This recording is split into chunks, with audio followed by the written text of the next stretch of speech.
Hi children, Namaste. Today we are going to learn about the quality of groundwater. The quality of groundwater. Groundwater, we had already learned about the groundwater. The water which accumulates below the ground in the gaps between rocks, pebbles, sand, etc. And such we call it as groundwater. And today, so let us have a brief outlook about the groundwater, the quality of groundwater. Groundwater generally mixed with many minerals. Sometimes the water is salty and sweet. Why like that? Why such difference takes place regarding this groundwater concern? And here minerals which are dissolved in the groundwater. And why some minerals or some water so sweet and taste, and some water is salty because of the minerals which are dissolved in groundwater, and even the minerals comes from the rocks and soils. And how can we say this is a good soil or like that? So the minerals, depending of the minerals which mix with the water, and taste and the nature of water changes. If the minerals exists or prevails according the proportion, and those water will be the taste. And if it is less than the proportion of the water, and if it is more than the proportion of the water, generally the taste will be changed. There may be salty or tasteless or sandy, so like that. And let us have a look regarding this the groundwater, the quality of groundwater concern. In our state, there are some mandals, especially in the districts of Prakasam, Kadapa and Anantapur, and there we can find that excess quantity of minerals existed in groundwater. What are those districts? Prakasam, Kadapa and Anantapur. And there in some mandals we find that excessive quantity of minerals like sodium, fluoride, chloride, iron and nitrate. So here what happened? The proportion of these minerals is more than the water density. As it is somewhat more than the proportion of density, what happened? And this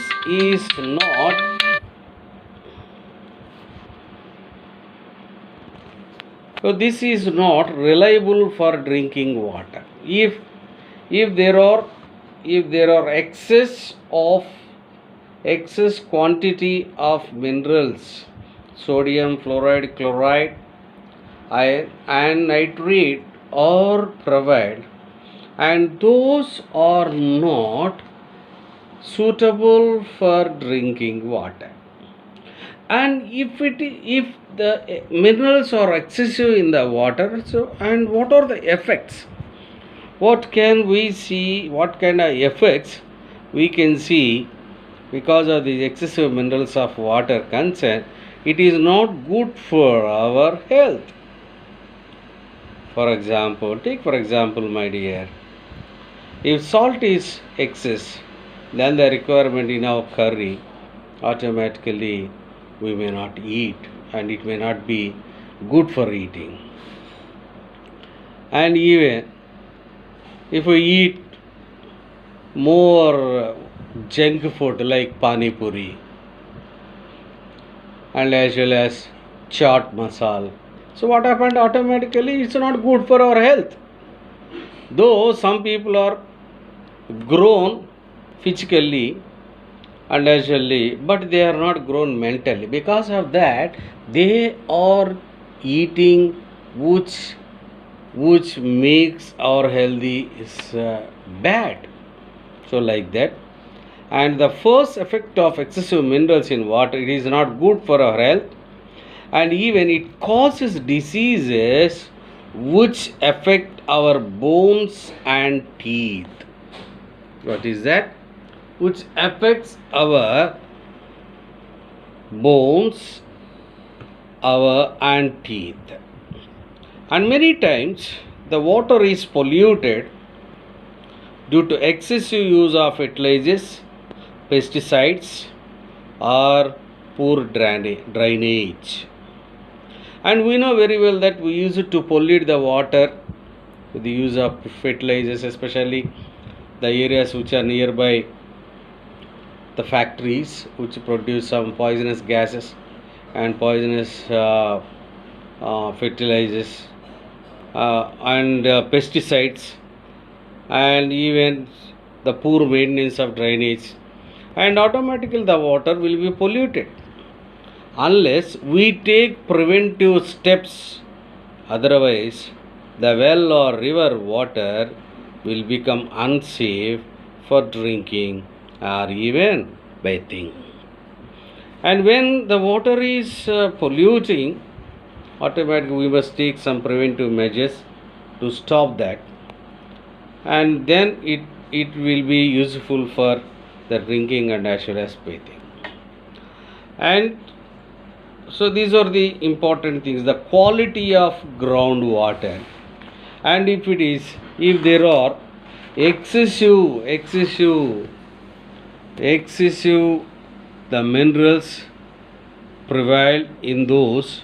So see here, and we'll have some such and one girl, see the person affected by excessive fluoride in drinking water. Because of that, so there are some diseases, the bone damage.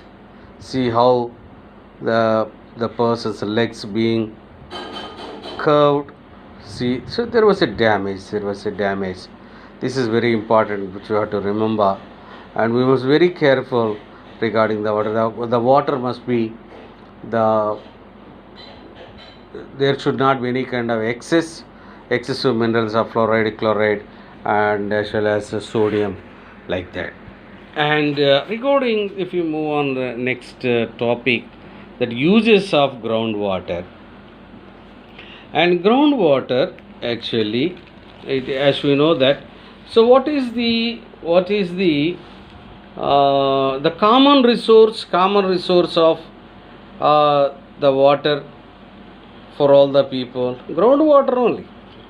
It is a common resource of the people, and not just of those who have land over aquifers. And this is also very important, very important. And let us have a look. What is meant by aquifer? A body of permeable rock which contain or transmit groundwater, such we call it as aquifers.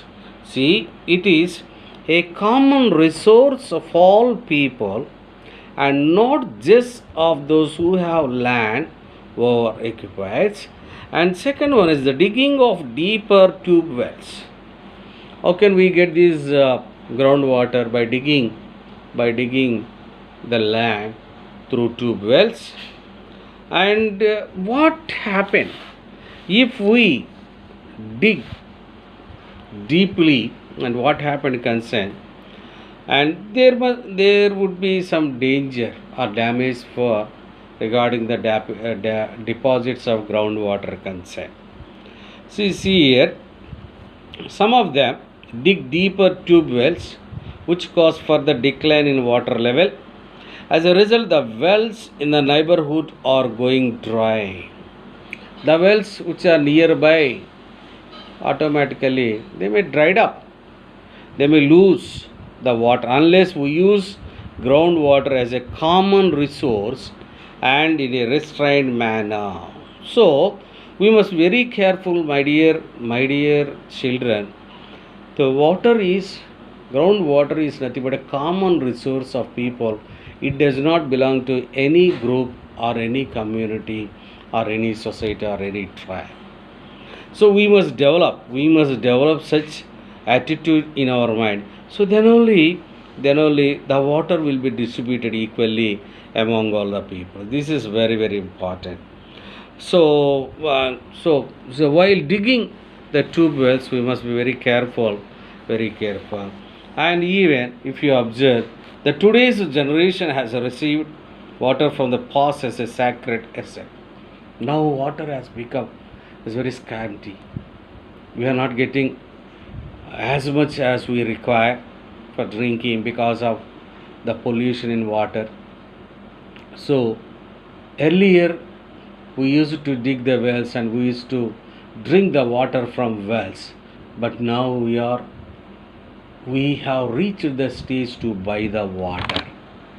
So it has become a sacred, it's a holy, and we should give it to the future generations just as we received it. And there must be a sustainability of water.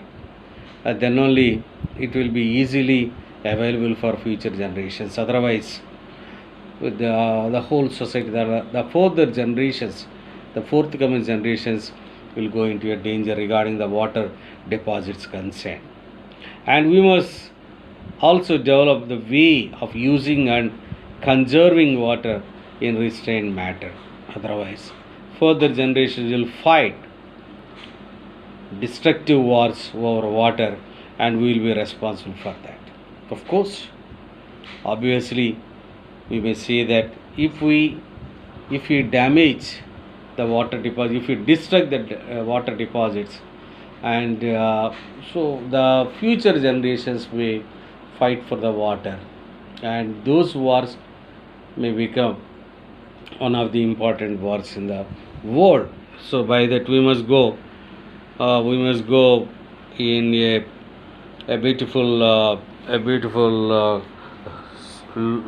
slogan that. So this is a slogan. It's very important. So don't waste the water. Save the water. Save the life. This is very important. So this is about the water, the lesson, the groundwater. In this lesson, we have learned about the tanks and how did they build, how were these tanks built, and who built, and how these tanks helped for us, and how did these tanks decline for times. And second part, groundwater. So we learned about the groundwater. These water available in two rocks, that is pervious rocks and impervious rocks. So we know very well that pervious rocks is nothing but where there is cracks and many tiny holes in rocks, and through that rocks the rainwater will go into the deep to the soil, and by that the groundwater will be deposited there.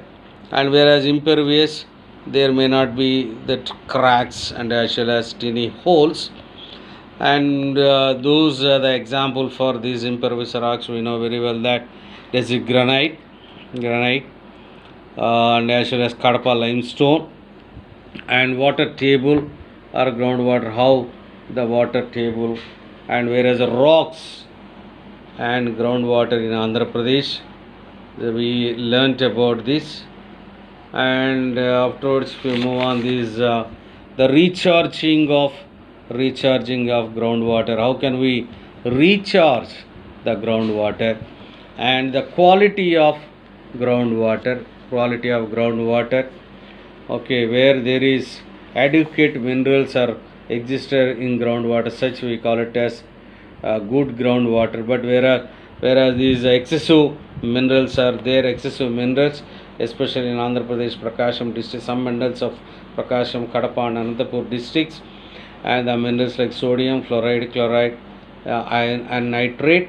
And because of this, what happened, this the people who are drinking this water, who possess these excessive minerals, so they are actually affecting with the diseases of bones and as well as teeth.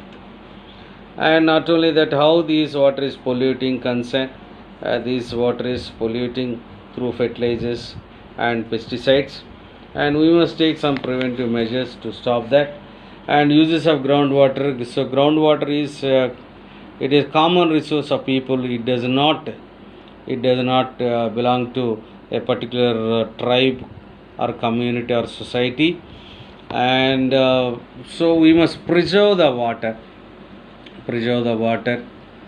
for future generations, otherwise they may be in danger and they may go for wars on the perspective of water also. So this is about is what we say that tanks and groundwater. Okay, here I would like to ask you some questions, my dear children, that and think about the water deposits in your village, and how these deposits are differentiate in winter season, rainy season and summer season, and why such kind of differences takes place regarding the seasons concerned. And how can we preserve the water? How can we preserve? You please give some suggestions for preserving the water, so by that water will be useful for future generations. So that's all about this topic tanks and groundwater.